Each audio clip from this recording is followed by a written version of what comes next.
Yo, what's good, Shifted Lens family? We're back with episode 4 of the podcast. And we're just gonna get into the episode. Of course, I have a new face actually. Let's Yo, what's introduce good? yourself, My fam. name is AZ. Yeah, Mm, that's about it. yeah, and then As I'm Kaya, y'all. yeah. Um. Okay, so we're just gonna get into the episode. Uh, Starting with thoughts of OU. We're gonna start with one of our interview questions. This is actually like you have to answer the question to find out the answer. Who was the first African American woman U.S. ambassador to the UN? Oh, I saw this. I think Kaya got this one. I'm not gonna lie. Oh, no, this one. I saw it, but the name is slipping me. It happened in 2021. Can we get a letter? Uh, she has 3 names. It's like a hyphenated, so it's LTG. Okay, I knew it was an L. Not Linda. No, that's wrong. It is Linda. It's Linda something. Okay, Linda. Linda Some Jackson? No, I tried. Say LTG. Oh, you said G. I thought you said J. Yeah, you might have to help us out. Okay, so the answer is Linda Thomas Greenfield. Linda Tom. Okay. Yeah. And then one of the interview questions: what's the biggest challenge you faced and overcame as a college student? I'll go first. Um, a couple of them, like two. Time management. Not because I was necessarily bad with time management, but in high school, I had taken like a bunch of college courses, and so my senior year, I genuinely never had to lock in for anything. Like I had 2 classes and whatnot. Like I didn't have to manage my time as much, and so I kind of fell off that kind of path. And when I got to college, you know how college gets sometimes. When you get there, it seems kind of light, and then that mid-semester area hits, and you got so much work to do. And I was so backed up. And as I've gone through college, and now my junior year, I've gotten much better at managing my time, setting schedules, learning how much of a workload I can take on, whether it be extracurriculars, classes, and all that stuff. And then the second one is being more social because I don't talk much, like at all, unless you like really know me.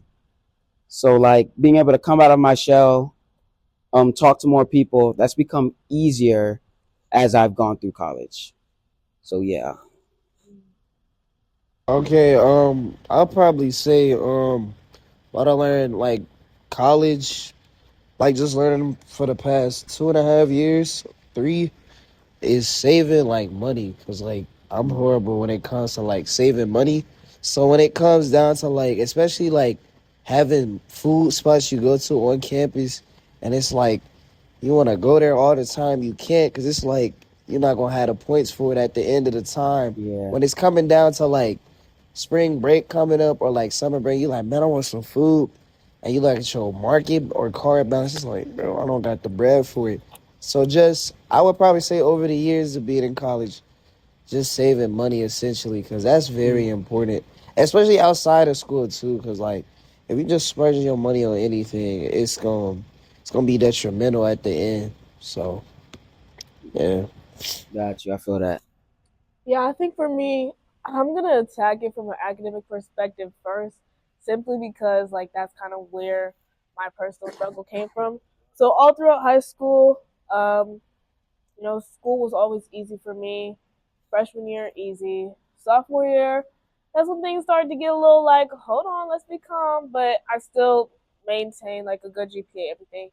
Junior year, so to give you a little background, when it came to organic chemistry, that's when kind of like I just kind of felt like I was fighting a losing battle. Like I felt like I was getting enough, but I didn't have any mastery over the subject as a whole, which was kind of like in conflict to every other class I've taken. I always felt like I mastered it. Okay, I put in this work and I get the output I want. So got through organic chemistry. Then we moved on to biochem. And in biochem, I'm not gonna lie to you. Like when I first started off again, I was feeling a little defeated because it felt like I was fighting a losing battle. Like I was feeling like, dang, I'm just not getting there, getting to the mastery. So, um, so as that semester continued and everything like that, I ended up being able to bring my grade up to an A minus. It started at a C, brought it up to the A minus. God definitely did that. And so the reason why I wanted, and now I'm taking biochem too. The reason why I wanted to bring that up is because I saw something recently that basically said like my story is a real page turner, right? And so essentially what that meant to me, or what they were saying, like when you hear page turner, you're thinking, okay, it's something exciting, it's something like that's really going to keep you on the edge of your seat, keep you on your toes. But what this woman was referring to was the fact that instead of staying in that place, staying in that season where it was like challenging and letting that be the story, she turned the page so that a new chapter could start. And so I think that would probably be the biggest challenge so far. There was something else I was going to say, but I'm going to keep it at that for now. Got you, got you. That's good. Okay, we're gonna go to the next question, which is, oh, okay. So this is the Black progression question, Q&A. What should we do to hold each other accountable as Black men and women? Um, be more encouraging to your people with um their career paths and their dreams.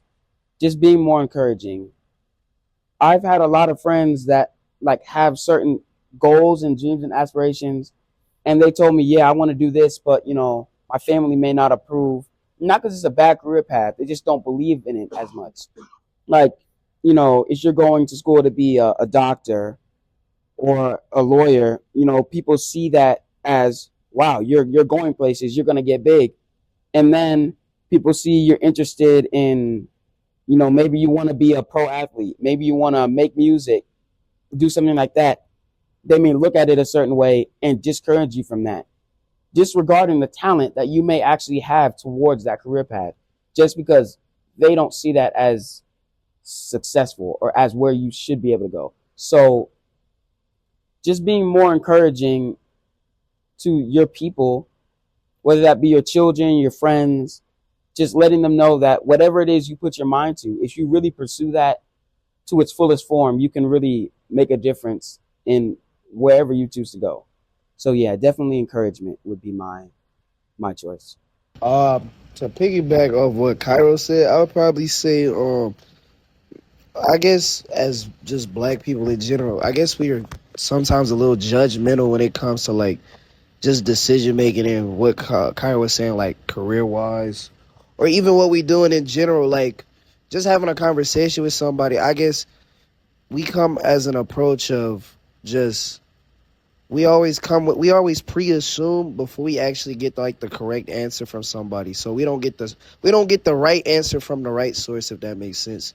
So when it comes down to like meeting new people or just having a conversation with somebody and we don't like what they say or their opinion is kind of like off or turns us off on in a certain situation, we go to the judgmental or opinionated route. Like, I don't like this person because of X, Y, and Z.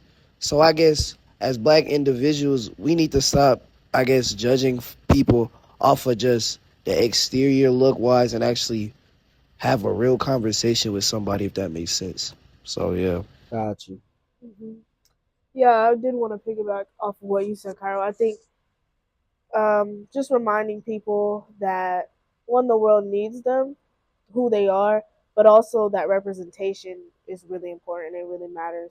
So I think, like you said, encouraging one another to continue pushing, that will really hold a lot of weight. Hmm. Got you. Okay, we're gonna bring back the segment that we had before. Kai is the only one who really knows about this. He's been there from jump. Truth, stereotype, or nuanced, or it can go either way, you know. So this is just talking about the different stereotypes of the black community and deciding whether they're actually truth or stereotype, or they're nuance, which means it's true but it needs context. So the first one is black women only care about status and income when it comes to dating. They're portrayed as transactional in love and only in it for the aesthetic. Uh, for my generation, unfortunately, that is kind of true. I am going to say nuanced because I've seen the opposite. But unfortunately, I've seen a lot of women in our generation be very transactional with what they want. It's very commonly about money or status.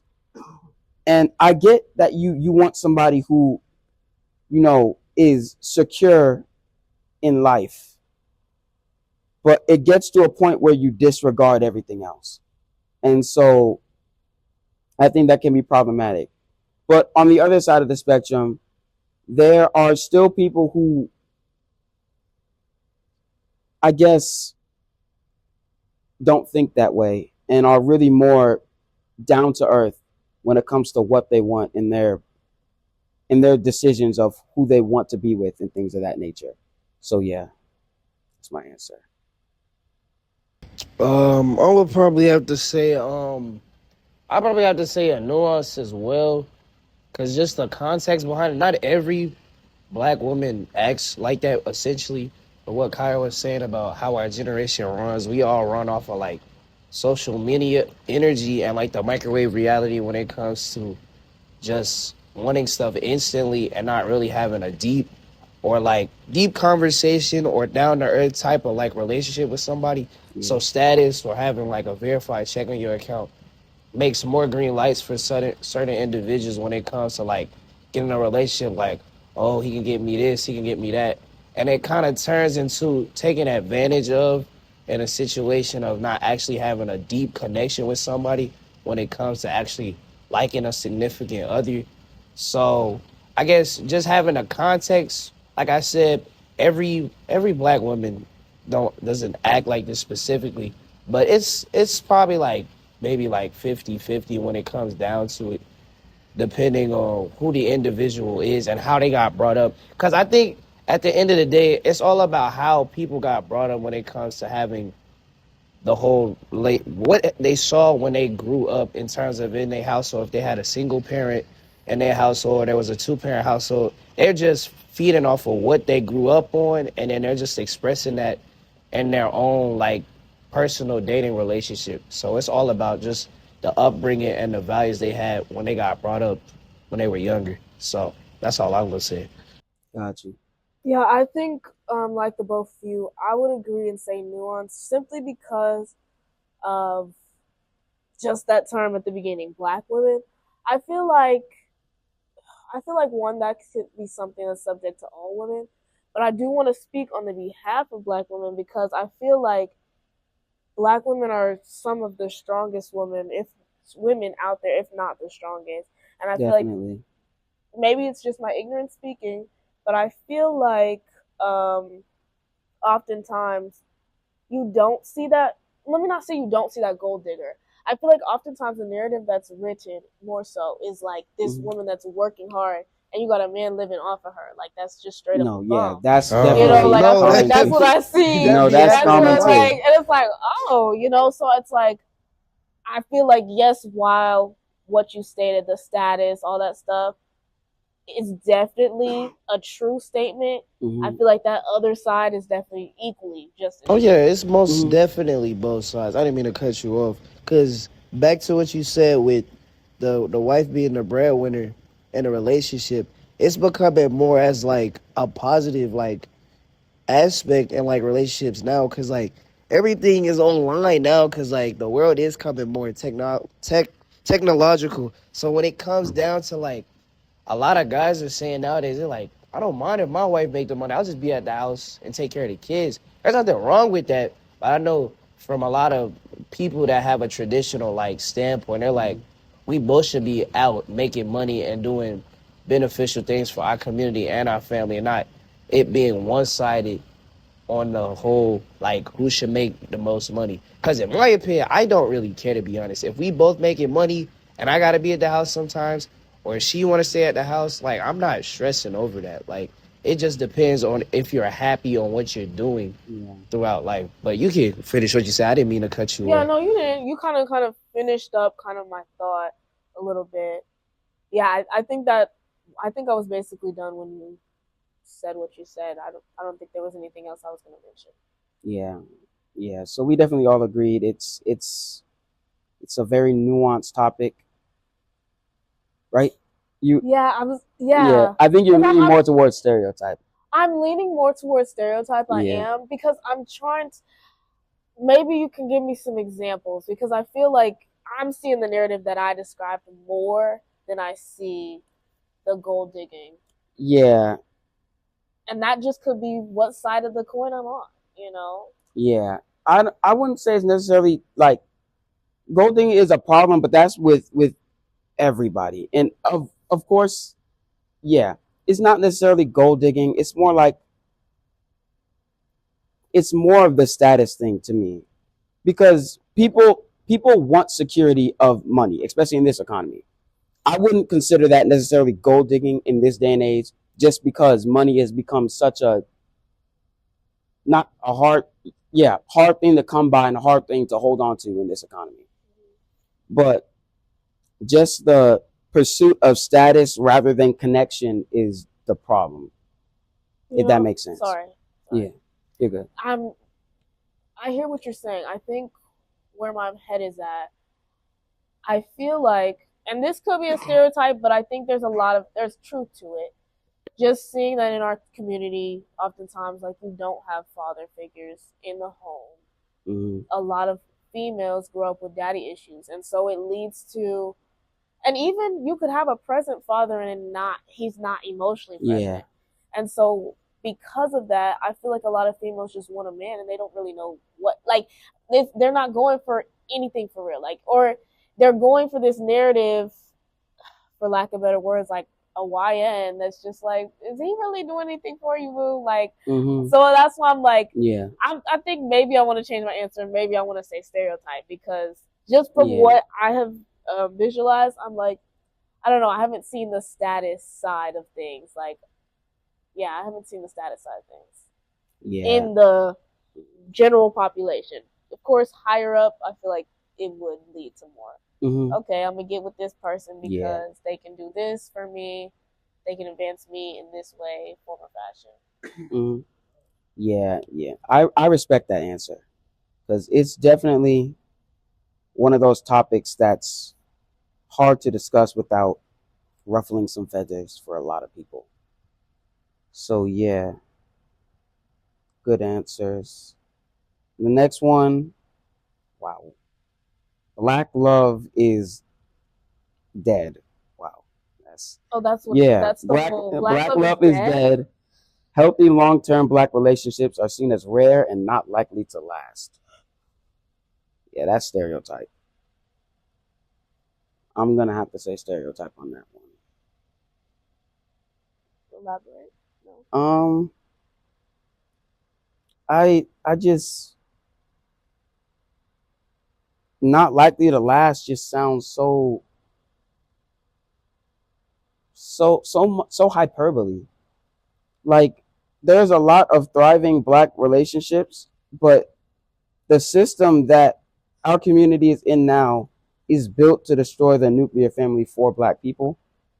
Whether that be by incentivizing, maybe a woman to leave her husband to get child support or something, or for a guy to leave his children so he doesn't have to support a family, because a lot of times men run from that kind of responsibility.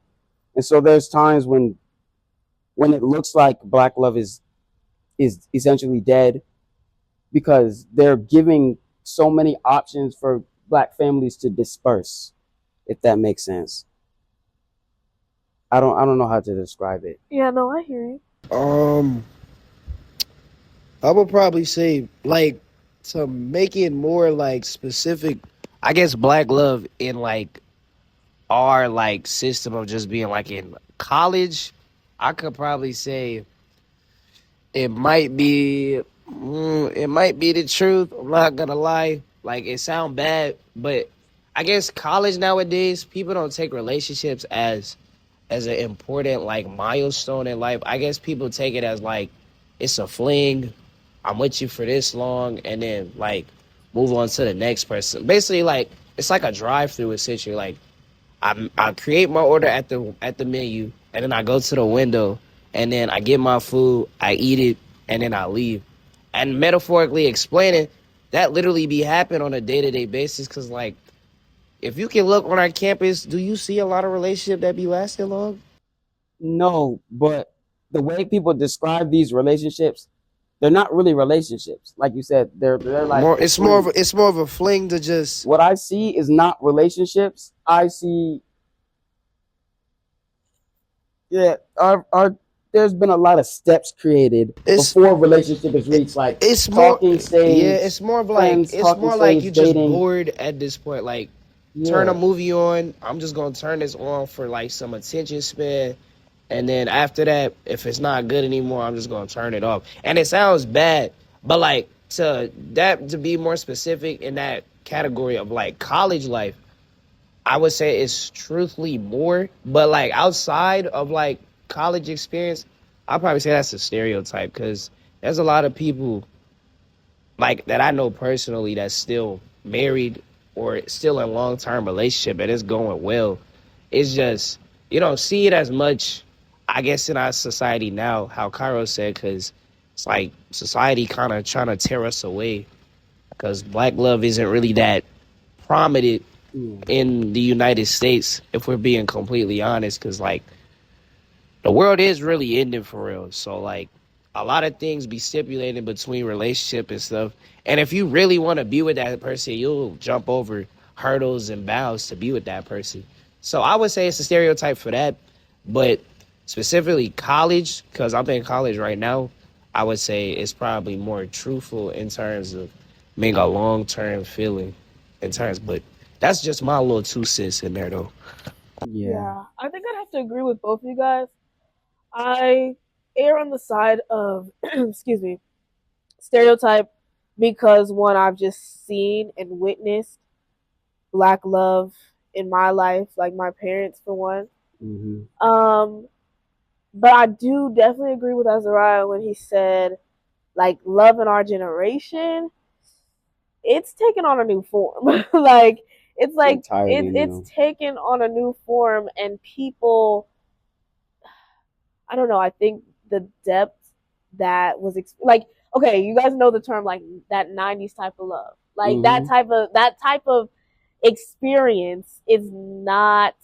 It's like I It's don't know not what's happening. it's not It's shown not anymore. common It's anymore. not It's not. I common. don't think it can even be reincarnated to the extent because like there's so many movies based off of just like '90s love. Because you got Love and Basketball. Yeah. What other movie? I'm trying to think of some other movies. But it's Brown other sugar. movies that in series you can talk about like A Different World and Sister. Yes. Like Hmm. it's those type of like relationships you want to have when you grow up, and then when you realistically like put it up to like yo like whole situation, it's like It's you discouraging. can't find that anymore. Like the dating pool is dry, like especially around like Valentine's Day. Like that was last week, bro. I know a lot of people is like in that depressive stage because like it's not fun. Like it's more of homework hassle to get in a relationship now than it was probably like 6 years ago. Hmm. And it's because of that, because like our generation just doesn't want to put the effort actually in, Yeah, because like with COVID it just ruined everybody's Yeah, whole I don't know mental what state with people. like yeah. being cooped up It in is the something. house for a year and a Hmm. half, and then you go back outside, and then you gotta like reconnect with folk that you haven't talked to in a minute, and it's kind of awkward, and it's like you gotta set up a whole blueprint of like, oh yeah, this is who I'm gonna talk to, these are the plans, because even like we already got new like verbiage and slang when it comes to like talking stages. Like it's not even called talking stage anymore. I don't think. I remember I It's saw not. I saw a It's new video. to me. I think it was Kevin on stage, his son was explaining to him like I think I've seen that what video. talking stage was. Like there's more than it's like there's different So many approaches different to steps talking stages. I'm before like, you even get to relationship. That's actually commitment. And I think I hate to cut you off, but it's like it's a combination of wanting freedom and having an ego. Is you know that you can be with this person today, and 2 weeks from now you could be with someone else. It's the ego boost and the pride that also makes it an issue. That they don't want to have that commitment. and it's That so keeps you away from the yeah, and commitment. it's also so much versatility behind it because people come with an approach of how Cairo said, like you got so much free range. You don't put the person's feelings that you talking to in that moment in like one little box and be like, okay, if I do this, I know I'm gonna hurt this person's like feelings. But people just do it like it's a video game and don't think about like the circumstances and consequences it's gonna have on the other person you were just talking to. And back to like the whole different like verbiage and words when it comes to the stages, it's confusing to me now because like I thought it was just like you talking, then you dating, then you date and then get married. Now it's like 5 different words and phrases for that. I'm like, we just making up stuff at this point. For real. So yeah, that's all I gotta say on that one though. Yeah, I was trying to explain the talking stage to my parents the other day, and they were like, "Is that not dating?" And I'm like, "Girl, we got a whole new verbiage, for lack of better words, for this whole stage that you go through before you actually make things official." And while you were talking, I was just thinking, let's call it by its rightful name. I think our generation, one, has increasingly become fearful, and two, it's an increase of selfishness. And I'm not saying that in like a bad way. I think we live in a generation where it's like, trust your heart, do you, all that stuff is being fed into you. And it's like rightfully so. Like when you get into a relationship or when you start that process, you want to make sure, okay, this person, I'm really vibing with you for real. But it's like, I think even being in a relationship does require a level of selflessness that some, for lack of better words, well, okay, I think it requires a level of selflessness that some people are not ready to handle because, like, I think COVID might have stunted our maturity level in a sense, if that makes sense. Like, No, that makes we sense. don't have, some of us don't have the capacity for 90s love because we didn't get some of these developmental maybe experiences that we needed to have in just friendships, That's a good whatever, point. to be able to show and care for someone in that way. So it's like, yes, we see these things from our parents and of the generations of the past, but it's like you look right what in front of you and you're like, this is the trenches. Like, what's going on? Like, it's a no. World War III, Yeah, man. it's Good. crazy out there, man. But yeah, that's good stuff. I wasn't even thinking about it like that. COVID really set us back. All right. Well, we're kind of already on the topic, but our main topic for this episode is Revolution of Black Love, an in-depth exploration of relationships in the Black community. What does our love look like, and is it healthy? So we can really stay where we are and progress from I there. got some little so you said, is black love healthy? In the context, I'm gonna go the music industry side because like I really love music. So with the context of just black love and like the music aspect, I don't think it's healthy at all. Cause the way how like inappropriate and derogatory like how rappers speak about women in general in songs It's crazy. is outlandish. And then coming from like being young and growing into like being a young man now, I guess now it seems as if people are listening to the music nowadays at a way earlier age than when I was listening to it. Like 4 and 5-year-old girls and guys like know the full songs of like Cardi B and Glorilla, and you barely It's can say wild. your ABCs. Like what's really going on? Like, why do you know the full song? Like, every bar, every chorus, every vamp, but you can't even say your ABCs. Like, that's crazy to me. And to tie it that in with Black Love, I think we get rushed into, how Kaya said, like, relationships. Like, our parents push us, like, we can go get a girlfriend, da da da da. Like, we thinking about that at 7 and 8, and our mind hasn't even developed to the extent of us hitting puberty yet, or none of that context of it. And we want to get into something real quick, and we don't even know what dating is until we actually get older. And now we're just sitting in the middle of a whole situation, just isolated, like, what I'm supposed to do now. Because, like, I've been trying to date since I was like 7, and I thought it was just like, you talk, that's it, and da da da da. But it's so much more than that. You transferring data with somebody, and if you actually want to move it to an actual, like, healthy and, like, consistent level, you actually got to put the selfless character, how Cairo and Kaya was saying, how we have to put our needs before ourselves for somebody else when it comes to, like, trying to talk to somebody, and you doing things for that person because you doing that out of love and not just forcefully, like, yeah, I gotta do this for my shorty because I know she gonna be mad if I don't do this. So it's like, it just comes with, like, having everything crossed off on your list before you can actually go into a relationship for it to actually be healthy and consistent. Because going into something and you don't have all your ducks in a row, it's not gonna work at all. Especially, like, at our age, folks try to jump into the deep end so quickly. It's like, it's bad. Like, you can't even swim. Like, you drowning. Like, it's bad. Like, Like, just Yeah. wait. And it's bad Mhm. because, like, the middle schoolers and the high schoolers, they be talking about, they be getting all this play and stuff. I'm like, what are we Like, talking about? like, what are we Y'all are like saying? 14. Why y'all trying to rush and get What are play? we And saying it's right now? because the type back in the music industry, the entertainment of what we watch, see, and listen, it's messing up our brain to the point where, like, we feeding for stuff that we want, and we don't need to get that until we actually got bills to pay, and we already, like, prioritizing what we need to do in life. So it's the whole, like, mentality of just waiting and the maturity level of, like, when we supposed to look, watch, and, like, just listening to music. So that's all I gotta say on that. Yeah. So If I could add to that, it's like what you said, like you had to have all your ducks in a row. That don't mean you got to be perfect.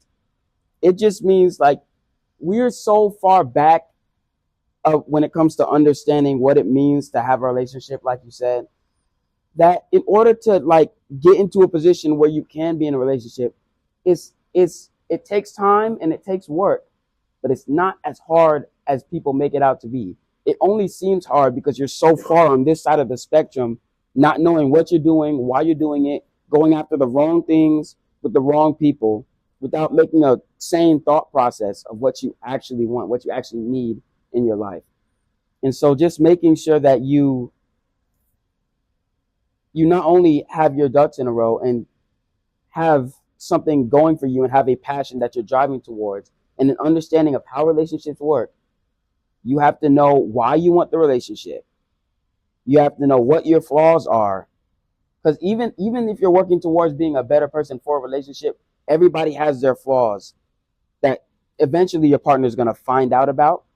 You have to work on those. Whether it's with them or not, you have to work on those things.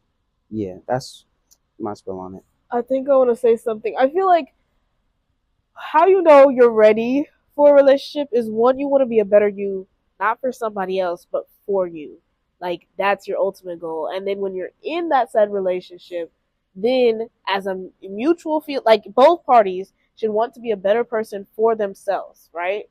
Because like we're young and we're changing every day. Like there we have to learn, for lack of better, we have to learn who we are first and foremost, right? Like I feel like there's still things that I'm learning about myself, and like I'm you guys probably don't, right? But I do a lot of journaling and stuff like that, and so I feel like every time I write, sometimes it's like I'm revealing something about myself that's like, okay, that makes sense why I reacted that way, or that makes sense why I act like that. Like so, like there's just all these things you're finding out about yourself, and granted, as humans, you're complex beings, so I don't even think you'll ever figure out all those things, which is the beauty of getting to know somebody. But it's like I want to be a better me for me, and then as in a relationship, it's like we both should want to become even better for each other. So it's like the way that person is should push you to want to be better than you were even before, not because you haven't worked on yourself already, but because you have, and it's like, oh yeah, like we're just locked. Like I gotta work on myself to become even better for you. Like, yeah, I thought I was good, but let me make sure I'm self aware this whole time, because Definitely. I feel like that's kind of when relationships go left, when there's a lack of self awareness. It's like you thought everything was cool, you got a little complacent, and it's like you just weren't self aware. Tunnel vision, man. What'd you say? I said tunnel vision. Yeah. You be in your own world, man. Yeah. Spread out that domain. Yeah, and speaking back to the main point, like I feel like, you know, it's so easy to want to replicate what our parents have and like that generation has. Like even in small ways, like my parents would tell me about like how they used to go to federations, and it would be like so much fun. And it's like, man, I want that. You know, it's like, especially if you have a close relationship with your parents, it's like, oh my goodness, I want what you have. But it's like, hold on, I was definitely going somewhere with this. I definitely was. I definitely was going somewhere with this. Nah, you're good. Yeah, I don't know why I lost my train of thought. Yeah, it'll come back to you. I don't know why I lost my train of thought, but yeah. You're going towards, like, you want what your parents have, but our generation is different. Yeah. Yeah. Yeah, a generation is different. And like seeing real life examples of Black love shows that it's not dead. I wouldn't even say would I say it's dying? I don't know. It's on the fence. What'd you say? It's on the fence.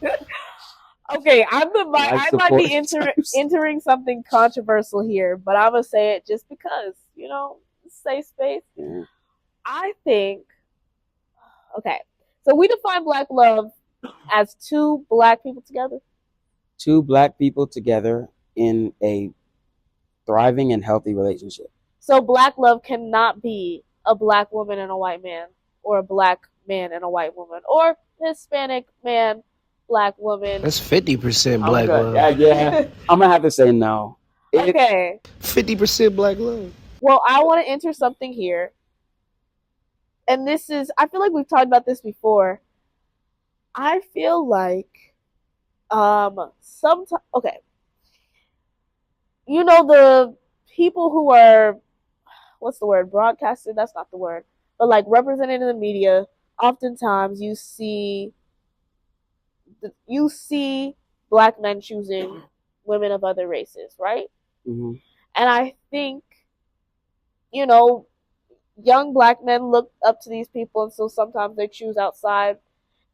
You know, okay, you do you, whatever. But I feel like what that also has facilitated is like, okay, if you're not gonna pick me as a Black woman, if somebody outside my race wants me, then period. You know, and so I think if we're defining Black love simply as chocolate and chocolate, yeah, then it's like maybe hey, keeping it real. What's the word I was looking for? Maybe also just some of the representation. Like, yes, there's I don't want to say positive, but yes, there's like you see Black men and Black women together, but maybe also some of the representation that causes a Black man to choose a woman of a different race over a woman of his own race is also harmful to what we are calling Black love. Did that make sense? No, it did. To what you just said about how Black love can probably be, I guess, in different variations of varieties. I guess with some people, I guess depending on who it is, because I know where I live, it's a lot of dudes that be with a lot of snow bunnies. So it's like they don't even give a chance to the Black women. Or it be some they've tried, like, trying to talk to Black girls, and it's like they didn't even give him the chance Yeah.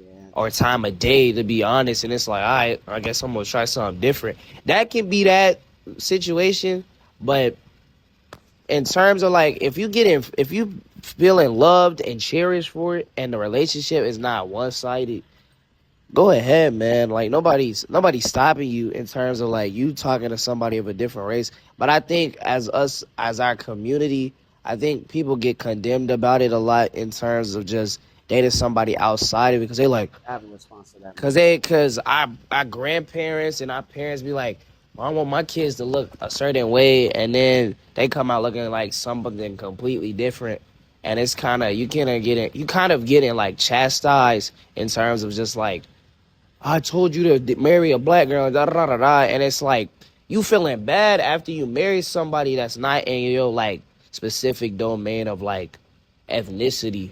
So it's like with the dating outside or marrying outside, like I'm not bad all over. I'm not like against it, but go ahead. But I guess some people have that mindset of I guess they try to people please in terms of just staying inside their own race, or they don't want to take that leap of faith because they don't want to get that bad or negative connotation behind like, oh, you don't mess with black women because you marrying such and such and da da da da da. But if you think that's the best decision for you, go ahead. Like nobody, I'm not stopping you, and I don't think somebody else should stop you from doing that. So yeah, that's all I gotta say to what she said. Yeah, to have who you date based on race or ethnicity be influenced by any outward parties, it's a disservice to yourself. You know, but what I will say is this is gonna sound a little pushy, but you should have a good reason if you're trying to date outside your race. That's my opinion. Because a lot of the reasons I hear is that I don't like black women because I like a woman with a certain hair texture. Oh, that pissed me Or off so bad, yeah, bro. or just straight up colorism. Or they be like, You they just too ghetto. if you're like, dating a black girl, you're dating the lightest black girl you can find. So you can still be considered not a what's the word? Are you as Dr. Umar would put it, a bunny hopper, you know? You're not a bunny hopper, but you're on the fence. and yeah, you're on the fence, but no one can judge you because she is black. She is still a black woman. And that's no shade to any colors out there, but it's just a lot of black men, their reasons don't have much weight to them It's so and not a leg to outrageous. stand on. It's either about the hair or The about the skin personality. tone or about the personality or attitude, which black men have attitudes too. You're not exempt from being problematic with an attitude. Myriads. We have myriads too. I don't care what nobody say. Guys have myriads. We be having mood swings. We Yeah. do not be the happiest people on It's not happy all the time. I know a lot of folk on campus or just in general. They are not nice. I'm saying They always being mean. problematic, always in drama, and these are guys. These are guys that everybody can say. And they the main ones that don't want nobody that's darker. They don't want nobody I'm saying- Viola Davis. They don't want her complexion. They Yeah, want like- somebody light bright like Halle Berry or Chloe Bailey. I can promise you like, that. you can't shame your own race and discard them as somebody to date for the issues you also have, but you just won't admit. That's real stupid to me. So yeah. You got something?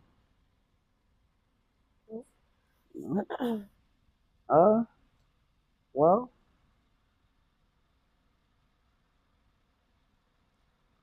I don't know. What else is there to think about when it comes to Oh, I Black love. have one more, and I'm probably gonna be done. I promise you, cause I don't talk this much, but like it's Valentine's season, so like you got a lot to say when you're not like locked in for it. Anyway, back to just having a black love. How we can I guess progressively keep it consistently healthy.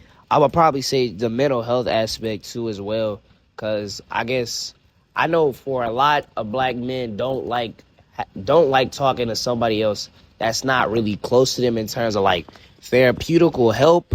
So just therapy for both parties, men and women, is very important, especially if you're trying to have a consistent and long-term relationship. Because communicating with your partner and communicating with somebody else is beneficial in so many aspects.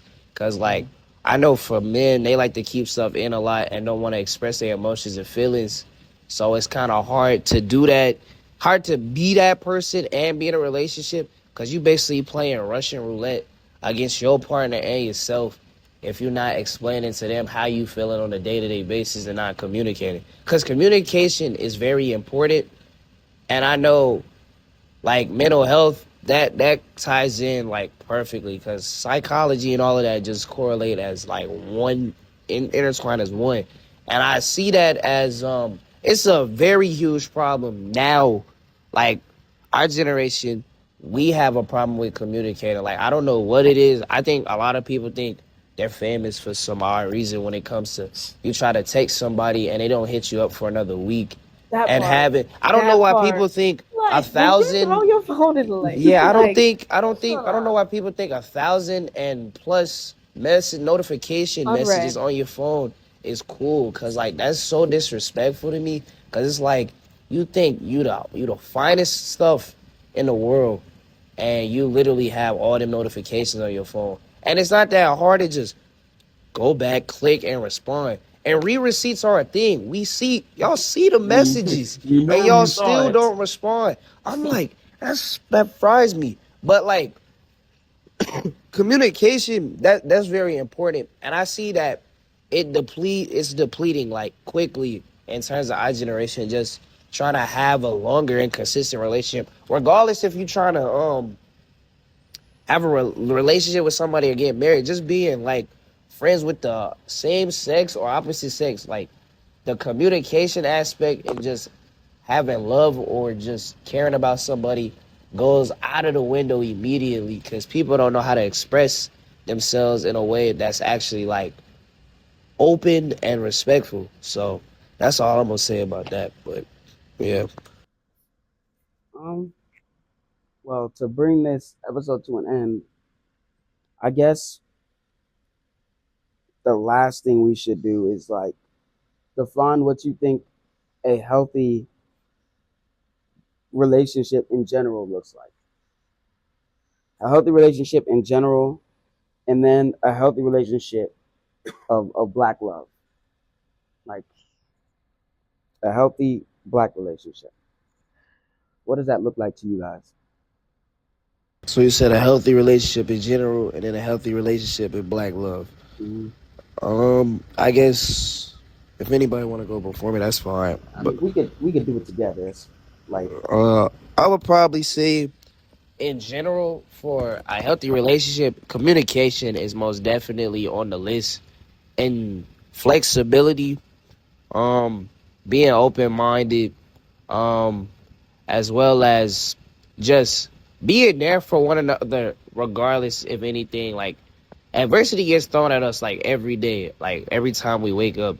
So just checking in on that person, regardless of what's happening.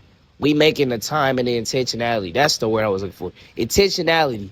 That's the most important thing in a relationship. That flexibility and communication, I would probably say that's the best thing you can have for just having a healthy relationship.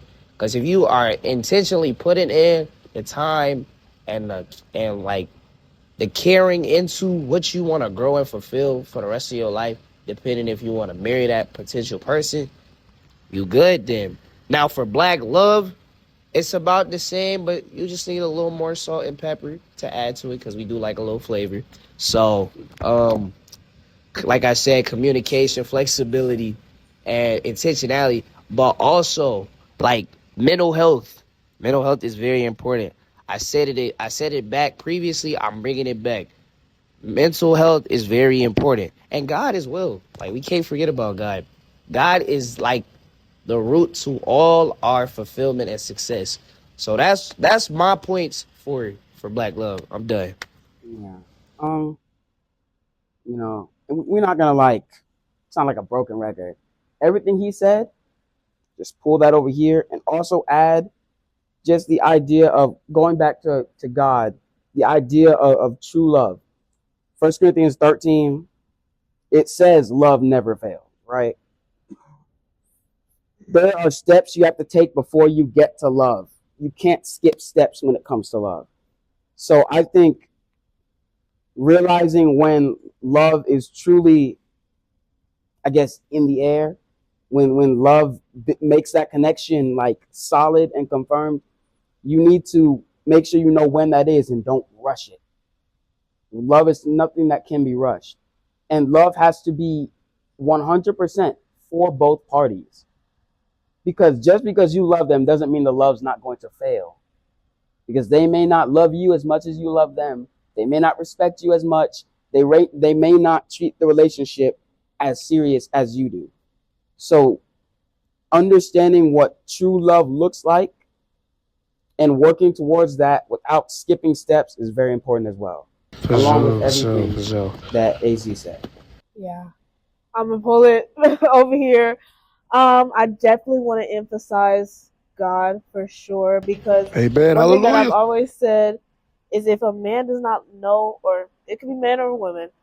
Well, okay, y'all know what I mean, man.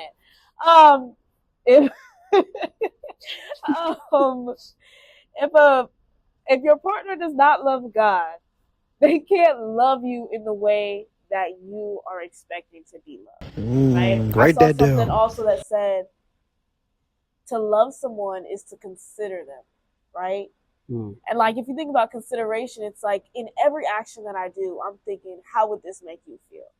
I'm not doing anything just strictly out of self, because it's like I love you, so I consider your feelings in the matter. I'm considering how this would make you feel, etc. And there was one last thing I was gonna say: consideration. Oh, and then also ensuring that you know how to speak your person's love language. Like that's very important. Like we all have love languages, and oftentimes you speak in the love language that you receive, right? And so it's like, let's just say you call it you're a physical touch. Are you a physical touch? Okay. Yes, sir. What are you? I don't know. I'm I'll have to physical. find I out. know I'm physical touch and quality time. I'm probably quality time too, if I'm Okay. being honest. We all have similar, because I'm physical touch and quality time. But let's just say that the person I was with, their love language is gifts, right? And so quality time is something that I enjoy, and let's just say I made something for them or did something that like really just poured into my love language. Yes, while they may appreciate it, it doesn't fill their love deposit, like this whole bank that they have. And as they continue to pour from the gifts, if I don't ever fill it back up, it's just going to be depleted. So just to recap, that's one, making sure you're with an individual who actually loves God. Like, doesn't just say that they do, they actually love God. Two, making sure that you consider the other person, because to love is to consider. And then number three is ensuring that you become bilingual, trilingual, whatever it is, in the language of love. Mm-hmm. Yeah, that's good. So yeah, we'll definitely have this list of everything we just said, I believe, right here. And just take those things and dwell on those things and pursue love the right way in the right manner. That's healthy for both of you. The right time. Yeah, right time as well. It definitely has to be on the right time and on God's time. You have to be patient when it comes to love. And so with that, this is the end of the episode. We hope you enjoyed it. Like and subscribe for more videos like this. And if you ever feel like you have a topic you may want to speak on, feel free to reach out. If you go to our Instagram page, you can click the link that takes you to the link tree, and it will take you to one of the branches of that area, and it's going to say "Get on the pod." If you respond to that, whatever topic you have, we will let you join us for an episode, and we'll discuss that topic. So yeah, hope y'all enjoyed the episode, and we'll see y'all next week.